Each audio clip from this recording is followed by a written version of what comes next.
we like to find the stocks that are getting ready to reverse once they pull back so we can buy it down here before they reach all-time highs.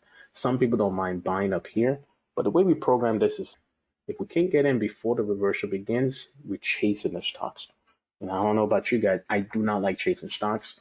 I can tell you many horror stories of being the guy at the very peak. One of the stocks I would never, ever, ever, ever forget is DDD, 3D Systems. I remember that when, let me see if I can actually show you guys this. I remember 3D Systems back in, I think it was 2013. I want to show you guys this. Let me bring the chart over. So this is 3D Systems. Let me go back to 2013 right here. This is me right here. I don't know if you guys can see me waving my white flag up there. Right there. That literally was me. I was literally the last person that bought right there in 2013, right before this happened. Okay.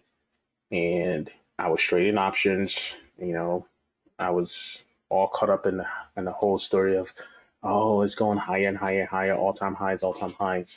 And in my mind, I felt like, it's going to go higher. I even had the group of people I used to hang around during that time would say something to the extent that, oh, this buy low, sell high is old. It's outdated. It's obsolete. The new way is buy high, sell higher. And I believed in that theory at that time. I was a novice. I was the guy that bought here because I said, look, if it's done all this, now that you buy, it's going to do it again. And so I fell for that, bought humongous amount of options, and this happened to me. Okay, so I learned my lesson, and it was the first one. It wasn't the only one, unfortunately. I did that multiple times over and over and over to the point that I said, I am done buying stuff that has already reached all-time highs. The news was more exciting when the stock is at all-time highs. I don't know about you guys, but I always, even till today, it's always there's an excitement around a stock that is at all-time highs, especially if it's been covered by all these experts on TV. It makes you feel like, wow, one, you missed out.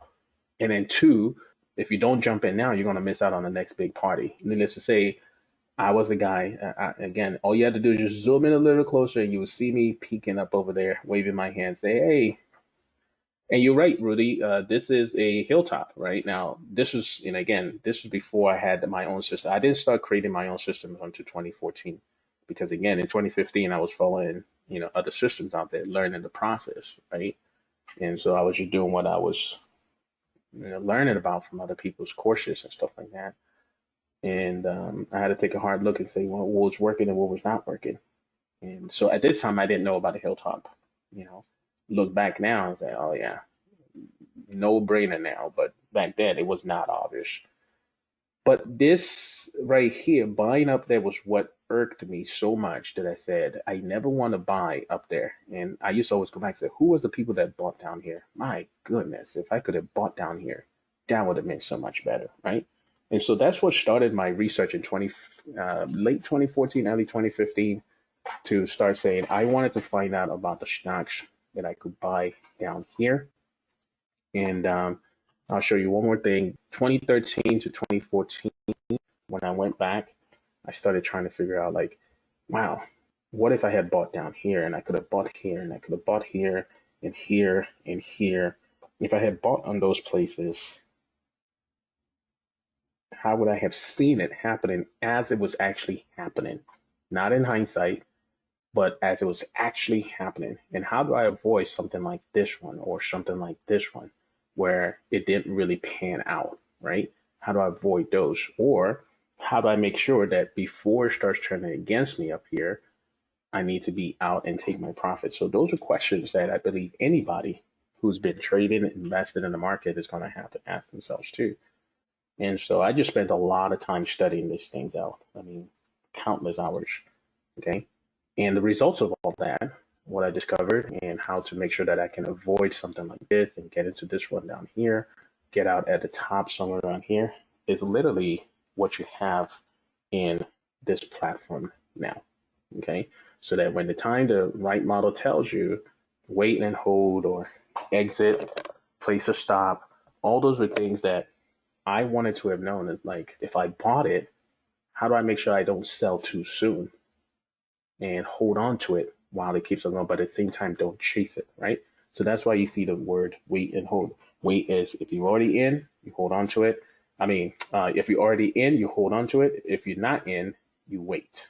Okay, so you don't chase it. But those are kind of the concept. Those are the questions that I have, and that's what you see now here in this platform. So when the S&P is saying wait and hold, that tells me, look, you missed. If you're not in, you missed the buying opportunity that occurred earlier, right? So taking this chart again, what I don't want to be is to be the person buying somewhere up here. I want to be buying down here. I don't want to be buying up here. I want to be buying down here. I do not want to be buying up here. I want to be buying over here. That makes sense. These are the areas where I want to be buying, not up here. Even though each and every one of these were breakouts, you could have broke out over here, but I just prefer buying down here, knowing that I can do much better.